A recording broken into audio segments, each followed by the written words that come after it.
beautiful morning today. I thought I'd make this video out on my veranda.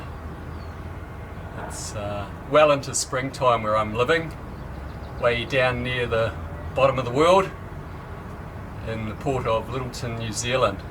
So this port gets a little bit noisy, so you'll hear a bit of banging and crashing going on, maybe a few seagulls, just general noise. You might hear a few generators, that kind of stuff. You get used to the noise here, so hopefully it won't get in the way too much of this video. I'm going to talk today about traditional tune sets.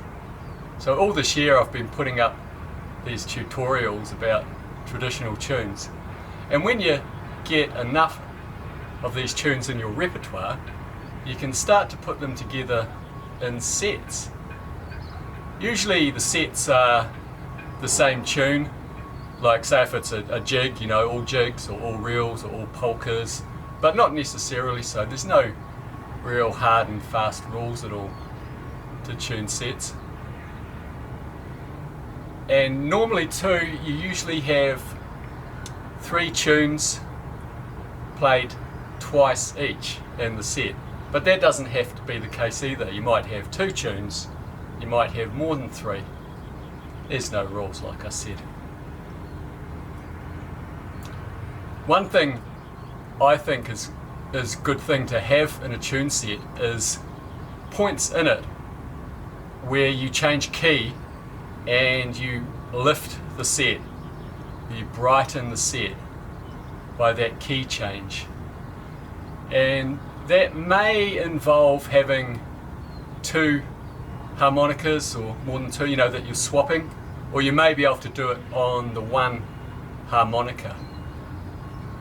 And I've come to think that not all key changes are as good as each other. Some are much brighter than other changes, and really it's just experience. I think it's just playing around with these tunes and playing around with these keys will give you that knowledge of what really lifts the tune. What I'm going to do today is show you one of my favourite key changes, because you can do it all on one harmonica, and also when you do the change, it's just really bright, really lifts it. And that's going from G major to A minor, or from A minor to G major. And you play this all on the one harmonica. You can play it all on a G harmonica. And yeah, it's just, I just love that combination when you're going from basically first position to third position, or third position to first position, and that key change is just, I just think it's a really good trick for tune sets, just to brighten it.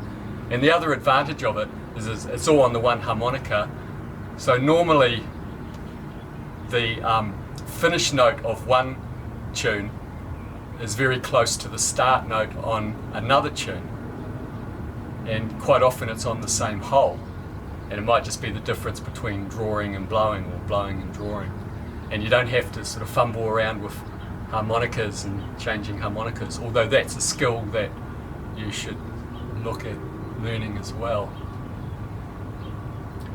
So the tunes I'm going to use to demonstrate this are 3 that I've already posted videos about. They're 3 jigs. I'm going to start with the Kesh Jig, and then I'm going to go to the Tenpenny Bit, and then I'm going to go to the Irish Washerwoman. And each time I change the tune, you'll see pop up here a link to the tutorial for each tune. So if you're not familiar with the tune, you can check out my tutorials, and I've got tab there that you can download for them, and I play them a lot slower too, so it's easier to learn. So here we go. I'm going to do it now. And also too, I'm only going to play through once each tune. Normally if I was having a set with these tunes, I'd do it twice each one. But just because, you know, this is a tutorial and you know, I only need to play it once to show you the changes, so that's what I'm going to do this time.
Have a nice day, and I'll see you again soon.